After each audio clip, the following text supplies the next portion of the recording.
सबसे पहले तो सभी सीनियर सिटीजन्स को हमारा प्यार भरा नमस्कार। फाइनेंशियल ईयर 25-26 जिसका कि असेसमेंट ईयर होगा 26-27, ये ईयर स्टार्ट होता है 1 अप्रैल 2025 से और ये एंड होगा 31 मार्च 2026 को। इस वाले फाइनेंशियल ईयर की जो हम इनकम टैक्स रिटर्न फाइल करेंगे वो हमें 31 जुलाई से पहले फाइल कर देनी है।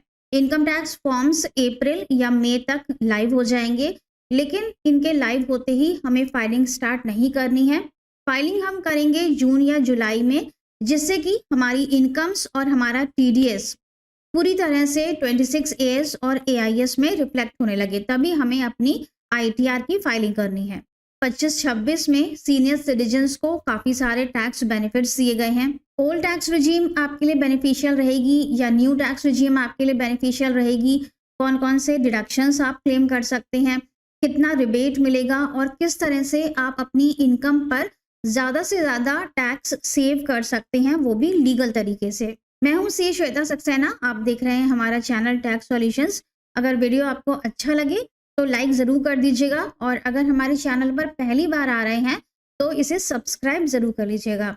तो सीनियर सिटीजन्स उन्हें कहा जाता है जो कि 60 साल से ऊपर हो जाते हैं, लेकिन इनकम टैक्स एक्ट में 2 कैटेगरीज बनाई गई हैं। 60 से 80 साल के बीच वाले लोगों को सीनियर सिटीजन्स कहा जाता है और जो 80 प्लस हो चुके हैं उन्हें सुपर सीनियर सिटीजन्स कहते हैं। सुपर सीनियर सिटीजन्स को कुछ ऐसे बेनिफिट्स भी दिए गए हैं जो कि सीनियर सिटीजन्स के लिए अवेलेबल नहीं होते हैं। सुपर सीनियर सिटीजन्स के लिए टैक्स स्लैब रेट भी अलग बनाया गया है। तो सबसे पहले तो हम डिस्कस कर लेते हैं कि ओल्ड टैक्स रिजीम में सीनियर सिटीजन्स के लिए इस बार टैक्स स्लैब रेट क्या है। सीनियर सिटीजन्स मतलब जो 60 से 80 के बीच में आते हैं। अगर आपकी इनकम 3 लाख रुपए तक आती है तो कोई भी टैक्स नहीं देना है, नील टैक्स रेट है और आईटीआर फाइल करना भी ज़रूरी नहीं है। अगर आपकी इनकम 3 से 5 लाख के बीच में आती है तो 5% का टैक्स रेट है। अगर इनकम 5 लाख से 10 लाख के बीच में आती है तो 20% का टैक्स रेट है और इनकम 10 लाख से ऊपर जा रही है तो 30% का टैक्स रेट है। इसी तरह से ओल्ड टैक्स रिजीम में अगर हम 80 प्लस वालों की बात करते हैं, इनके लिए क्या टैक्स स्लैब रेट रहेंगे। 5 लाख रुपए तक कोई भी टैक्स नहीं देना है। 5 लाख से 10 लाख के बीच में इनकम जा रही है तो 20% का टैक्स रेट है और 10 लाख से ऊपर अगर आपकी इनकम जा रही है तो 30% का टैक्स रेट है। ओल्ड टैक्स रिजीम में अलग अलग कैटेगरी के लोगों के लिए अलग अलग टैक्स रेट्स बनाए गए हैं, जैसे कि बिलो 60 ईयर्स के लिए अलग स्लैब रेट है, 60 से 80 वालों के लिए अलग है और 80 प्लस वालों के लिए अलग स्लैब रेट है। ओल्ड टैक्स रिजीम के बाद हम न्यू टैक्स रिजीम में भी देख लेते हैं कि स्लैब रेट्स क्या होंगे। तो न्यू रिजीम में अगर हम फाइलिंग करते हैं तो 4 लाख रुपए तक की इनकम को टैक्स फ्री कर दिया गया है और यहाँ तक आपको अपनी आईटीआर फाइल करने की भी कोई ज़रूरत नहीं है। और ये जो टैक्स रेट्स बनाए गए हैं ये सभी लोगों के लिए सेम हैं, चाहे आप बिलो 60 ईयर्स हैं, चाहे आप सीनियर सिटीजन हैं और चाहे आप सुपर सीनियर सिटीजन हैं, सभी के लिए सेम स्लैब रेट एप्लीकेबल होंगे। तो 4 लाख तक कोई भी टैक्स नहीं है। 4 से 8 के बीच में 5% का रेट है, 8 से 12 के बीच में 10% का रेट है, 12 से 16 के बीच में 15% का टैक्स रेट है, 16 से 20 के बीच में 20% का टैक्स रेट है और 20 से 24 के बीच में 25% का टैक्स रेट है। 24 के ऊपर अगर आपकी इनकम जाती है तो 30% का टैक्स रेट है। तो यहाँ पर हमने क्या देखा कि अगर हम ओल्ड टैक्स रिजीम में फाइलिंग करते हैं तो 10 लाख से ऊपर अगर हमारी इनकम जा रही है तो 30% का ब्रैकेट शुरू हो जाता है।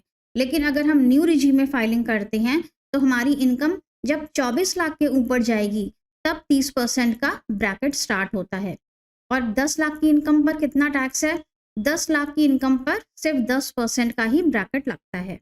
तो अगर हम स्लैब रेट्स की बात करें तो न्यू रिजीम काफ़ी फ़ायदेमंद है और यहाँ पर जो ये टैक्स रेट्स बनाए गए हैं ये काफ़ी कम हैं as compared to old tax regime. अब स्लैब रेट्स हमने देख लिया, लेकिन अभी कहानी यहाँ पर ख़त्म नहीं होती है।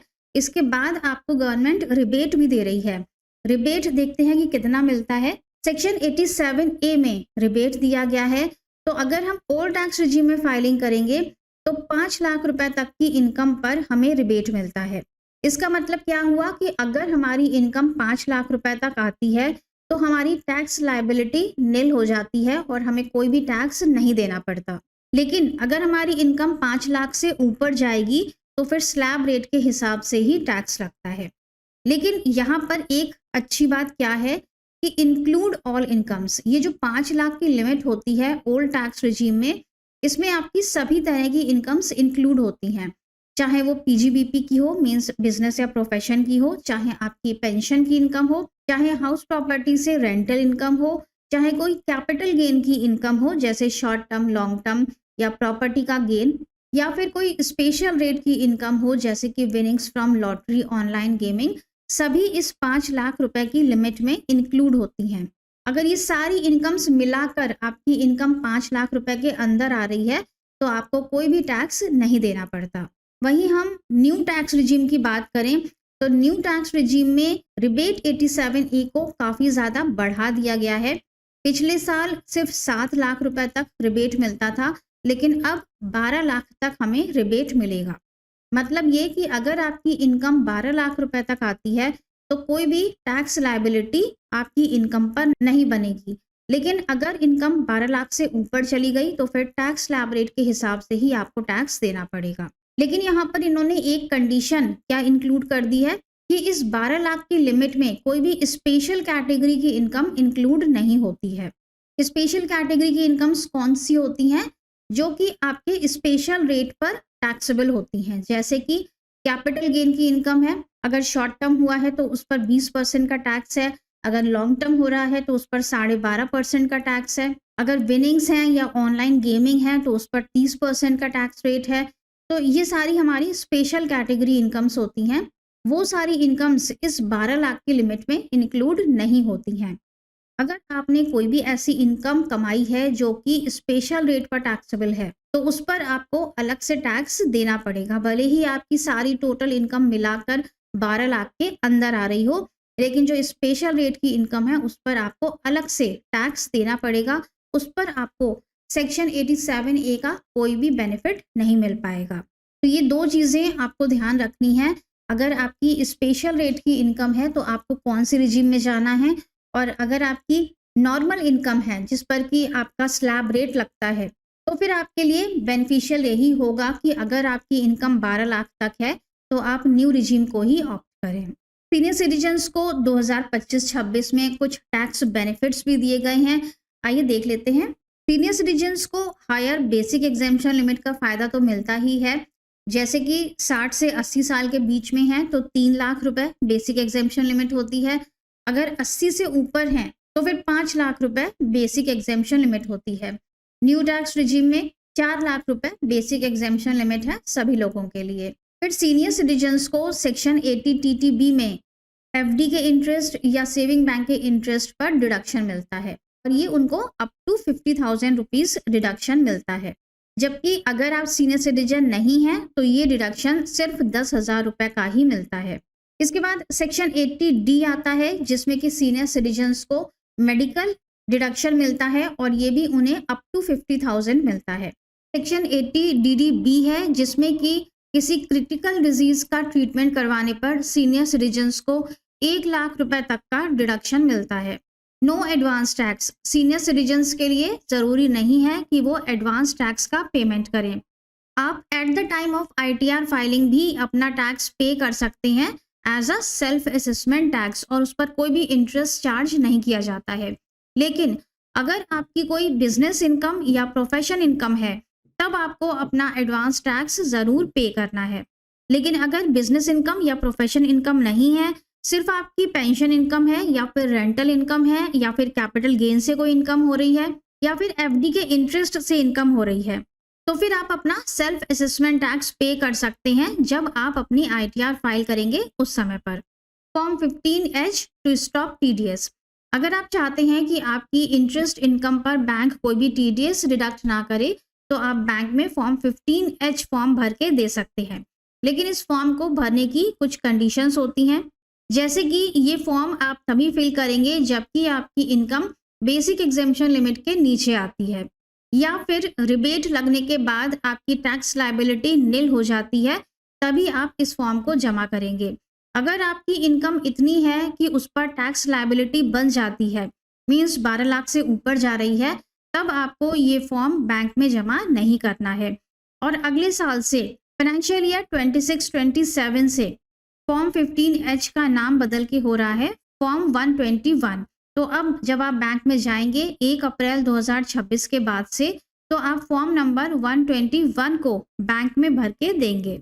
इन सारे टैक्स बेनिफिट्स के अलावा एक और बेनिफिट है सेक्शन 194P, जो कि स्पेसिफाइड सीनियर सिटीजन्स को दिया गया है। स्पेसिफाइड सीनियर सिटीजन्स वो होते हैं जो 75 प्लस हो चुके हैं, और इस सेक्शन के अंदर कुछ कंडीशंस बताई गई हैं। अगर वो कंडीशंस आपके ऊपर एप्लीकेबल हो रही हैं तो आपको सेक्शन 194P का बेनिफिट मिल जाता है, और तब आपको अपनी ITR भरने की ज़रूरत नहीं होती है। आपके बिहाफ पर आपका बैंक आपकी ITR भरता है। तो सेक्शन 194P क्या कहता है? सेक्शन 194P सिर्फ रेसिडेंट इंडिविजुअल्स के लिए है, और ये तभी एप्लीकेबल होता है जबकि आपका अकाउंट सिर्फ एक ही बैंक के अंदर है और आपको सिर्फ पेंशन इनकम आ रही है और उसी बैंक से आपको इंटरेस्ट इनकम आ रही है। ये 3 कंडीशंस फुलफिल होनी चाहिए।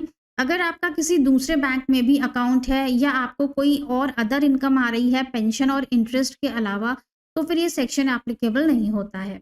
सेक्शन 194P की कंडीशंस आप फुलफिल कर रहे हैं और आपकी एज 75 प्लस है, तो आप ITR भरने के झंझट से मुक्ति पा जाते हैं, और जो आपका बैंक है वो आपके बिहाफ पर आपका TDS भी डिडक्ट करता है और आपकी ITR भी वो इनकम टैक्स डिपार्टमेंट में फाइल करता है। तो ये थे कुछ टैक्स बेनिफिट्स जो कि सीनियर सिटीजन्स और सुपर सीनियर सिटीजन्स को दिए गए हैं। ITR फाइलिंग के लिए अगर आप हमारी पेड सर्विसेज चाहते हैं तो आप हमें व्हाट्सएप नंबर पर कॉन्टैक्ट कर सकते हैं। मिलेंगे नेक्स्ट वीडियो में। टिल देन स्वस्थ रहिएगा, खुश रहिएगा। Thank you so much for watching this video.